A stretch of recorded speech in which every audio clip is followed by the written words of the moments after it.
Hello YouTube, Tim here, and there's something I've been wanting to talk about for a good long while now. This has come up in various times and places when people have either seen me stringing a bow, or simply in conversation when people have been talking about how they go about stringing a bow, what's appropriate, what's inappropriate, etc.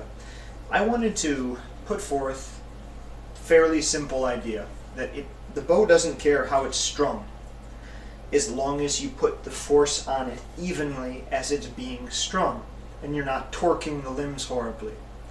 Those are the problems you can have. If you're bending one limb, you can snap that limb, you can cause failure, you can overstrain the limb, lots of bad things can happen. If you don't do that, the bow doesn't care.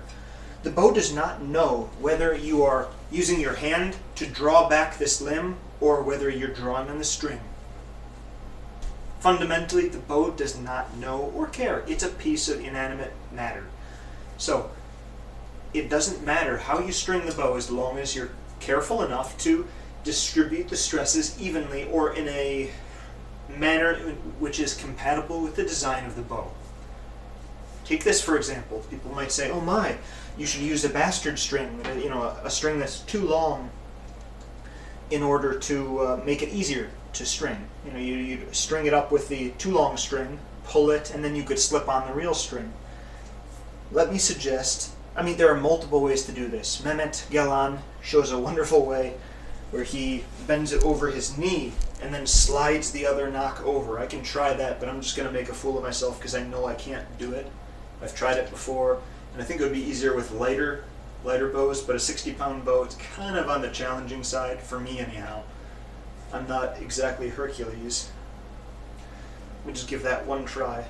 So again, you want to bend it evenly. You're taking both limbs. You see what I mean? Once it's like this, I can't slide my hand up exactly and slip it over.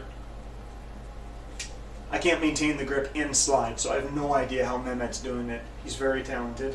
Anyway, okay, that works.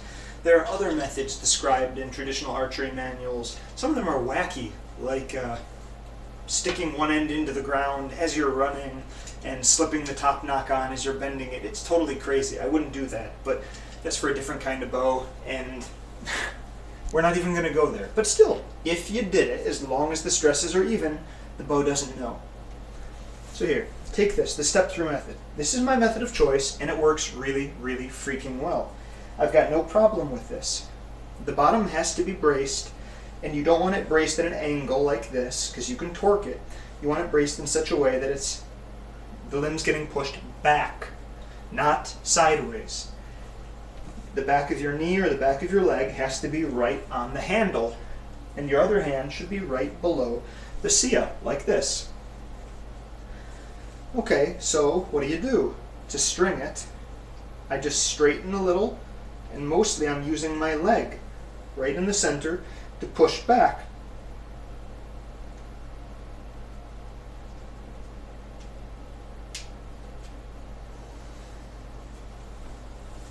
You can always check it after you've done to make sure that the bow is even. That is, on both sides of the bow at the same point, the string should be the same distance from the belly of the bow.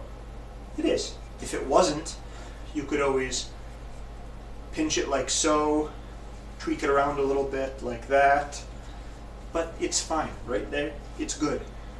Some bows might be more sensitive than others. I know that's true, absolutely. You may need to take more care in stringing them, but fundamentally, if you string them carefully like that with the step-through method, there's no reason to believe that you're ever going to damage your bow. Again, braced,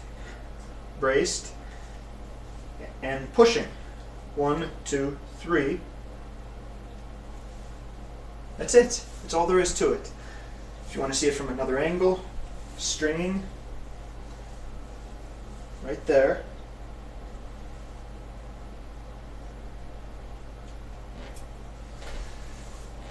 It's even and unstringing.